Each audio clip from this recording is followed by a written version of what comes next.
সুপ্রিয় দর্শক, আসসালামু আলাইকুম। কেমন আছেন আপনারা? নিশ্চয়ই ভালো আছেন। আজকের জাস্ট এ পেজে আপনাদের সবাইকে স্বাগত জানাচ্ছি। আজকে আমি আপনাদের সাথে শেয়ার করব অ্যামাজন পায়ের নিচে মাড়িয়ে দেওয়ার গল্প। তাহলে চলুন মূল ভিডিওতে যাওয়া যাক। অ্যামাজন জঙ্গল পৃথিবীর সবচেয়ে ভয়ঙ্কর ও বীভৎস জঙ্গল। অ্যামাজনের জল স্থল কোনোটাই নিরাপদ বা স্বাভাবিক কিছুই নয়। অ্যামাজনের যে গাছগুলো রয়েছে, এই বড় বড় গাছগুলো পর্যন্ত বিপজ্জনক। কিছু কিছু গাছ রয়েছে যেগুলো সংস্পর্শে এলে চর্মরোগ হয়ে থাকে, মারাত্মক পরিস্থিতি ইনস্ট্যান্ট তৈরি হয়ে যায়। এছাড়া আপনি যে রাস্তা দিয়ে পায়ে হাঁটবেন বা যে মাটিতে পা দেবেন, সেই মাটিও কিন্তু ভীষণ স্যাঁতস্যাঁতে, নানা ধরনের ভাইরাস ব্যাকটেরিয়ার আবাসস্থল। এমনও অনেক ভাইরাস ব্যাকটেরিয়া রয়েছে যেগুলো ইনস্ট্যান্ট আপনাকে মৃত্যুর কোলে ঠেলে দিতে পারে। তাছাড়াও বিভিন্ন ধরনের হিংস্র ও ভয়ঙ্কর প্রাণী তো সেখানে রয়েছে। তার পাশাপাশি জলপথ যে নিরাপদ সেটাও কিন্তু নয়। পিরানহা, ইলফিশের মতো ভয়ঙ্কর প্রাণীগুলো রয়েছে জলপথে।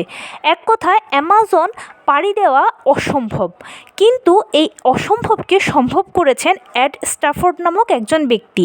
আর তিনি এই অ্যামাজনকে পায়ে হেঁটে পাড়ি দিয়েছেন। হ্যাঁ, কিভাবে সেই গল্পটাই বলবো। এড স্ট্যাফোর্ডের খুব ইচ্ছে হয়েছিল অ্যামাজন পায়ে হেঁটে পাড়ি দেবেন আর গ্রিনিচ বুকে রেকর্ড করবেন। যেই ভাবা সেই কাজ। পেরুর মাউন্ট মিসপি পর্বতমালা থেকে তিনি হাঁটতে শুরু করেন, মানে তার যাত্রা শুরু করেন।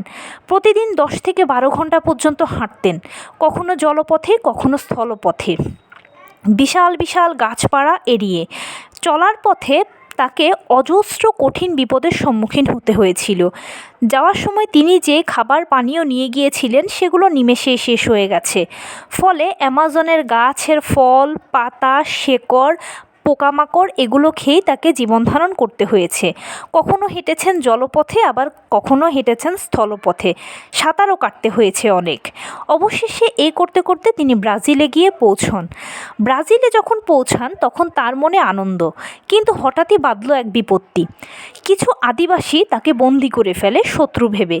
দীর্ঘদিন বন্দিদশায় থেকে তিনি কিন্তু তাদের ভাষা, আচার আচরণ, কথাবার্তা সব কিছু তিনি শিখে ফেলেন এবং পরবর্তীতে এই উপজাতিদের সাথেই কিন্তু তার খুব ভালো সখ্যতা তৈরি হয়ে যায়।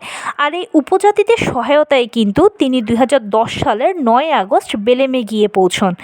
এই দীর্ঘ যাত্রা পথে তিনি 869 দিনে 6400 কিলোমিটার পথ পাড়ি দেন।